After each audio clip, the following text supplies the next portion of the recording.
आज की हमारी कहानी है बहू का मायका। माँ, वाह बेटा वाह, दिल लगा चुड़ैल से तो परी भी क्या चीज है। ये कहावत चरितार्थ कर दी तुमने। एक से बढ़कर एक अच्छे रिश्ते ठुकरा कर तुमने उसे पसंद किया। याद रख, बिन सास वाले ससुराल में दामाद की कोई पूछ नहीं होती। माँ, इसका दूसरा पक्ष भी देखो।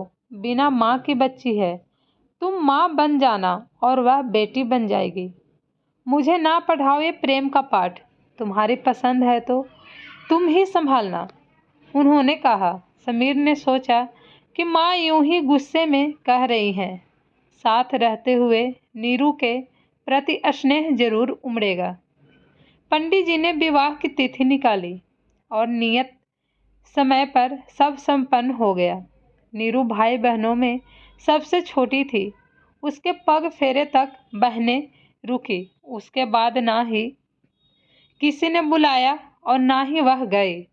समीर के मुंह से उसके हंसते खेलते परिवार की इतनी चर्चाएं सुनी थी कि विदाई पर एक बूंद आंसू ना गिरे थे। उसने हमेशा से ऐसे खुशहाल परिवार के सपने देखे थे। अब वही सपना सच होने जा रहा था। उसे अपना परिवार मिल रहा था। यह सोचकर बेहद प्रसन्न थी। बहुत जल्द आशा के विपरीत परिस्थितियां सामने आ गई। समीर के सामने खुशनुमा माहौल रहता, पर उसके ऑफिस जाते ही एक एक पल काटना मुश्किल हो जाता। बस काम की बातें होती। सारी दोपहरी अकेले बैठी बिताती। एक कड़वाहट की दीवार थी जो सुभद्रा जी व नीरू के बीच बनी हुई थी। मुंह खोलती तो बस विरोध जताने के लिए, भले ही मुद्दे अलग अलग होते।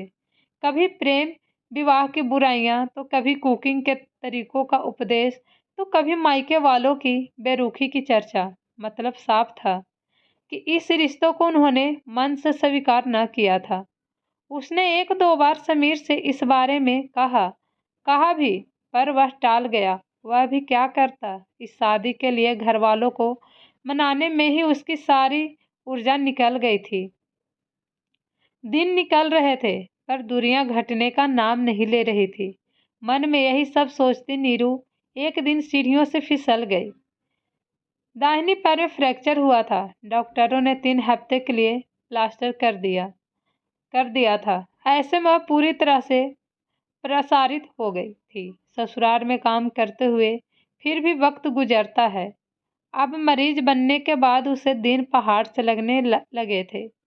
ऊपर से जब जब रिश्तेदारों के फोन आते रहते, सासू माँ के मायके वाले भी उठपटांग सलाह दिया करते। आज भी उनका मायका आबाद था। उनकी ओर से हर तीज त्योहार में बुलावा आ जाता था। एक दिन सुभद्रा जी की माँ ने ये तक कह दिया कि नीरू को मायके भेज दो। अब क्या बुढ़ापे में बहू की सेवा करोगी। उनके लिए बड़ी दुविधा की घड़ी थी। एक ओर जहाँ बहू के आने से गृहस्थी से छुट्टी मिलने चाहिए थी, वही जिम्मेदारियां बढ़ गई थी। उन्हें फैसला लेना था, अपना मायका या बहू का मायका। बहू की भोली सूरत आंखों में नाच गई। जब आज तक वह अपनी माँ से मिलने की ललक रखती है, तो भला नीरू के दिल पर क्या बीत रही होगी। दिल पसीज गया था। वह भी तो एक माँ है। उनकी बहू को माँ चाहिए, सास नहीं। आखिरकार उनके अंदर की सास को हराकर माँ की ममता जीत गई थी। अपनी माँ को फोन मिलाया और कहा कि ये मेरी बहू का मायका है। वह यहीं वह यहीं आराम करेगी। जिससे मुझसे मिलने की उत्सुकता हो, वह शौक से यहीं आ जाए। मेरी बहू के मायके में आप सबों का स्वागत है। उनके मुंह से यह सुन कर नीरू की आंखें भर आई। इसी ममता के लिए वह महीनों तड़पती थी। समीर की बातें सच साबित हुई थी कि देखना, एक दिन माँ भी तुमसे प्यार करने लगेगी। महीनों के अनुरोध से सुभद्रा जी को विराम मिला था और नीरू को अपनी माँ। समीर ने भी चैन की सांस ली थी। उसके विश्वास की जीत हुई थी। सबके हृदय में प्रेम ने घर बना लिया था।